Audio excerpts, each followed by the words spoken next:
welcome to the first edition of Mr. J Talks Continuous Provision. We decided that a podcast would be the best option for you to understand and see what we do at St Paul's for continuous provision in Key Stage 1.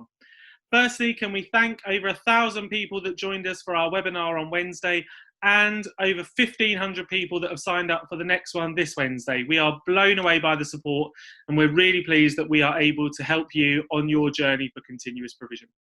We thought the podcast would be really useful to look at a different aspect of continuous provision each week that we produce one.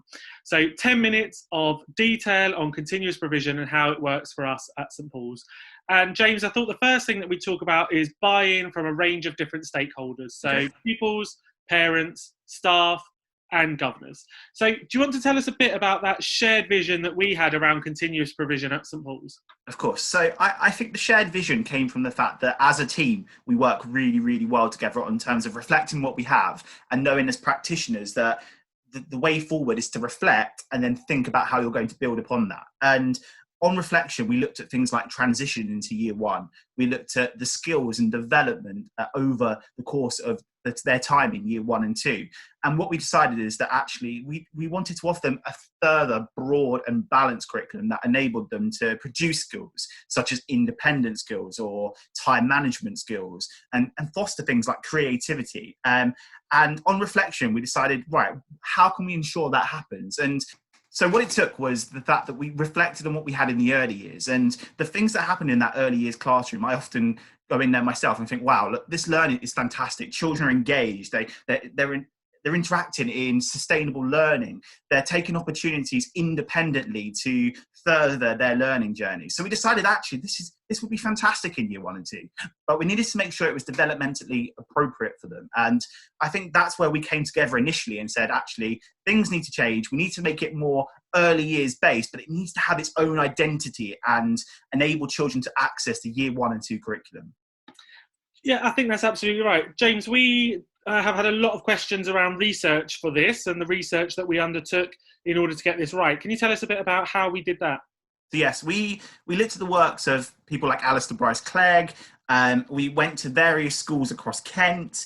And that mixture of almost reading about continuous provision and seeing continuous provision in practice enabled us to say, right, I love this aspect and I love this aspect. Why don't we bring these two things together? And this is what it's going to look like at St Paul's. Because I think everything has to start with what's it going to look like in your context. Because if it's not done for the children in your class, in your school, then it's going to be too broad. And I'd say the big thing, Ben, there is that there's no kind of definitive roadmap that's going to give you effective continuous provision. It needs to be individualized to the need within class, a cohort, and driven by that. Okay, so let's turn to the pupils now. So we obviously had transition sessions with them before the summer holidays, and we do that anyway. How did transition into a continuous provision Key Stage 1 differ from your normal transition? So I think the big thing about continuous provision is the environment. And we've stressed that over the past couple of weeks since we started this project of trying to raise awareness of play-based learning and continuous provision. And I think the thing is, getting children to play in that environment is essential. Getting children to be familiar in that environment. It's not enough just meeting the class teacher. They have to play in that environment to make sure it's a safe environment for them, that it's a stimulating environment for them. And if they don't get those opportunities, then when they get there in September, it's a completely alien environment to them. They are turning up to a new classroom that's got new rules that they have to get used to.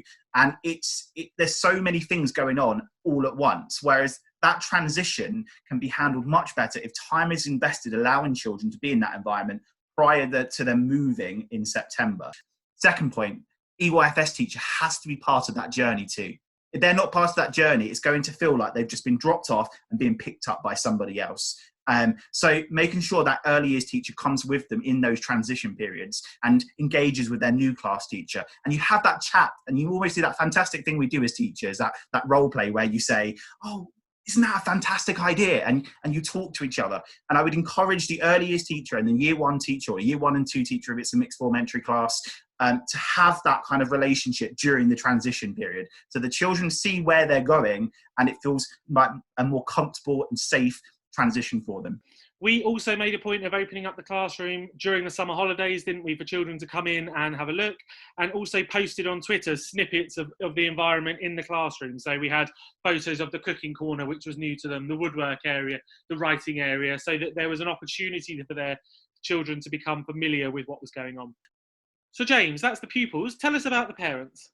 So I think buy-in from the parents was something that really was interesting for us, because we know that such fantastic things happen in EYFS, but I can imagine as a parent what that would look like is saying we're just going to stretch out the early years provision and make it longer, and we won't be adequately preparing children to the key skills. And I think that comes from parents having this traditional view of what education should be, that early years is just to play, and year 1 and 2 is when they start to sit behind desks. And what we needed to do to ensure buy-in from them is to almost shatter that whole ideology. And the way we did that, we spoke about bringing children in during the summer holidays, but I think also bringing parents into that environment and explaining to them why have we done this, and taking them through different aspects and saying, like, this is the cooking corner, and your children are going to be learning to do this independently. This is the woodwork corner, and you know those skills that we always speak about. Wouldn't it be great if children could be taught this at school? Well, actually, they're going to have that opportunity. We also do a fantastic thing called show and share at the end of each term.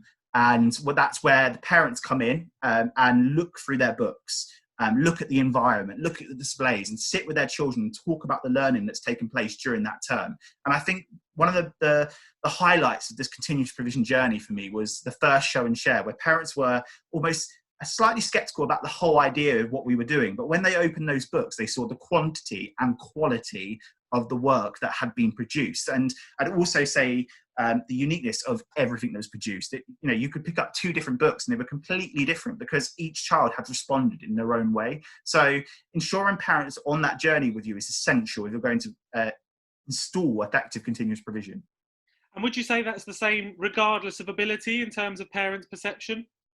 I think one of the things that we get asked a lot is, how is this challenging the more able children? And I think those are kind of how are they going to be stretched? And also, how are you going to support the children that might slip through and not be noticed? We always speak about the unseen child in education.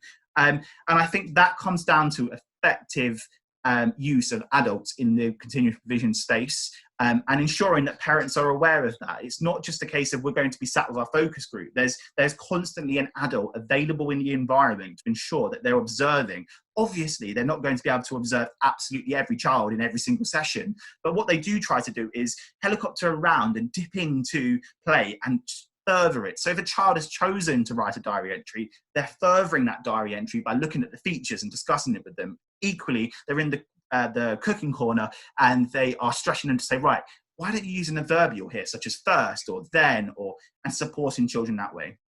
The next thing we did was talk to governors and other stakeholders within the school, such as school improvement advisor and local advisors. James, tell us a bit about how you brought governors on board with this and what you did there. Well, I think governors play an essential role in the whole process, and particularly our journey, they played an essential role. We're both governors, and we understand that governance should be an aspect of school that is challenging and supporting the practice that is happening within the school environment. And bringing governors onto that journey was really, really important. We invited them in. We have days where governors can come in and join in with the learning. We also have 2 dedicated governors to this particular aspect of our schooling. 2 governors that come in and sit down and talk with children, and then talk to us about and ask questions about what wasn't quite clear to them, or that point out things that they particularly enjoyed. And that's a really, really useful asset. And I would say, as a governor as well, being invited in to a project is so effective, because I can imagine those 2 governors feel like they have a vital role to play within the continuous provision journey, because they're the people that are going to come in from an external perspective and say, right, this is fantastic, I love this, I'm just going to ask this question, and gaining clarity. And those questions also challenge us as practitioners to think, okay, what's the next steps from here? You also presented to all staff and governors on our Inset Day in September, didn't you, James? Yes. And how? I think sharing that vision is so important, and not just the teachers that are going to be involved in the continuous provision, making sure everyone's aware of why are we doing this and where does this fit on our whole school journey. Ben, I know you're a believer in the fact that one child has one chance, and for us, it was important that we can picture that they come in early years and have this fantastic start. Well, where does Key Stage 1 fit in that, and where does Key Stage 2 fit in that later on? But what is going to shape them as children and as learners in Key Stage 1? And that's why it was important to, pitch to people and say, right, this is the ethos, this is what we believe. And also ensuring that governors and key stakeholders know that this might not go right first time. And, you need to have that honest conversation as such and say, there will be mistakes made. There will be points where we're going to have to reflect and think, how can we make this better? But the essential thing there is that all stakeholders believe that it's a journey. And I keep on saying that word, a journey. And we can both admit we're not at the end of that journey by any stretch of the imagination. We're still on that journey. So ensuring people understand that this journey is going to take us to real highs, and sometimes it's going to challenge us a lot. James, you said there that there were going to be opportunities and times where mistakes were made. What would you say to those head teachers or senior leadership teams who say that mistakes shouldn't happen in education?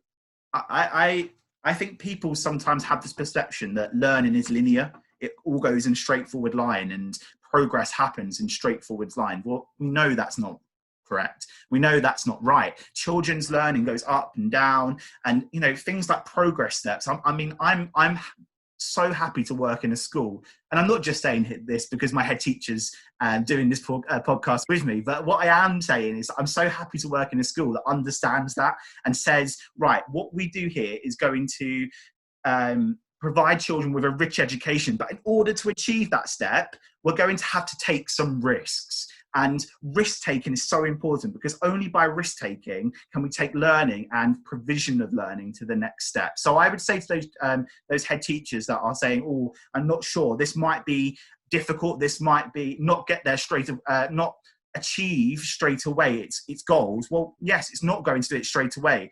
You won't see instant results, but what you will see, and I can promise everybody that tries effective continuous provision, is the engagement of children. The attainment of children are going to both increase, because we know, and Alistair Bryce-Clegg says this, and this is why we base quite a lot of our practice on this, is that engagement and attainment are intrinsically linked. So we work in a school, James, where there's only 15 members of staff, and that means that people are in and out of your classroom throughout the week, covering PPA, supporting in a teaching assistant role, team teach, etc. How did you ensure that you had full buy-in from them? So I would say ownership is really, really important. Ownership over that journey, and enabling practitioners, because I think the thing we forget sometimes as educationalists is that we all have a valued opinion, and enabling staff to have that opinion is so important. I've been very fortunate this year to have a fantastic teaching assistant that's gone on that first-hand journey with me. And I'm sure she won't mind me saying this, but I know she was skeptical at the start of the journey and saying, oh, I'm not sure how this is going to look. But I think from us having those honest conversations at the end of the day, those 15 minutes when we're tidying up, and to say, actually, what did you think about this? I was working with this group. You might have seen that. What did you think about that? Or I will say to my teaching assistant, I would say, actually, when you did that group, what did you think about this? Do you think this is the appropriate way? And I think enabling everybody that comes in, Ben, you don't do formal observations, you do informal learning walks. You just pop into our classroom. And I think they are such a valuable opportunity, particularly in continuous provision, because I love the idea that you can walk in any moment and sit down and talk to children about what they're doing. And as long as that kind of learning walk takes place in the fact that it's all there to forward the continuous provision like it is at our school, I think they're so valuable, because there's been a couple of times, Ben, and let's be honest about this, where you've walked into my classroom and you might have spotted a couple of children that are just wandering around the space. And that conversation between us isn't, James, what those children aren't learning, they're not progressing. That conversation is, what can we do to make sure that those children are not doing that in the future? What can we do to ensure that those children, when we come in next time, are going to be engaged with their learning, are going to be, creating learning opportunities for themselves, and therefore how do we improve the environment, the continuous provision aspect, to ensure that those children are engaged? Okay, James, so to wrap up our first podcast, I'm going to give you a list of stakeholders and you are going to give me one word on how to get buy-in right for them. So, Okay. Pupils. Familiarity, I would say. Parents. Transparency. Staff. Ownership. And governors. Communication. And James, last question. So there's obviously some sceptical head teachers out there that aren't keen on continuous provision or can't see the benefit of it, especially having to prepare for phonics and for Key Stage 1 SATs. What would you say in one sentence on why this is the right thing for their school? I think I'm going to repeat that Alistair Bryce-Clegg statement. Attainment and engagement go hand in hand and form success. James, thank you very much. Thanks for the first Thank you, Ben. in the Mr. J Talks Continuous Provision. Next time, we will look at recording.